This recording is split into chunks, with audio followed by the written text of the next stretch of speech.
Okay, so this is a tree bark stamp that we will be offering.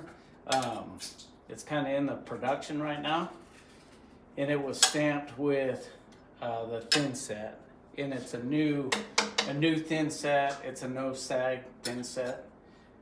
With the thin sets, instead of the Bondos, you gotta let it skim over. Gotta let that top coat pretty much dry, and you can. It's simple. Just take your stamp and just keep touching it, and it'll pop off, and it'll be a mess. But once it's ready to stamp, usually about 25 minutes or so, I think. Depending, here it's 60 degrees in the shop, and it's cold, so it took about 20-25 minutes, I think. And then it'll be rough. You can just knock off some of the high spots with the brush. With a putty knife, however you want to do it. And like I said, we'll do detailed videos on every one of these stamps. And make them halfway smooth. It's just a flat, dark brown.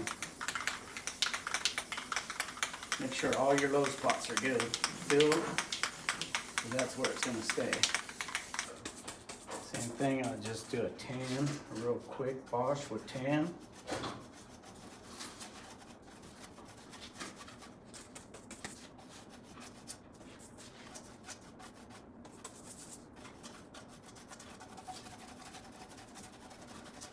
So if you're doing a pedestal mount and you want to stamp the back before putting the hide on, usually I'll put my square tube in there, and that way I've got a setup where I can put my animal on there.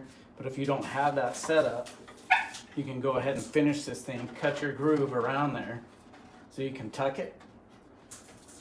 Take your attachment, screw it right through the Bondo. You can pre-drill it, put your attachment on there and mount it just like a regular deer. You can go back and touch up those holes. You can put a paper towel, anything behind it to protect this thing. If it does pop off, I've had them pop off, fill it back with Bondo and stamp it, and you'll never know. You'll never know it was there. So that's pretty much it for that one. It's gonna be a pretty neat tree bark stamp that we'll have.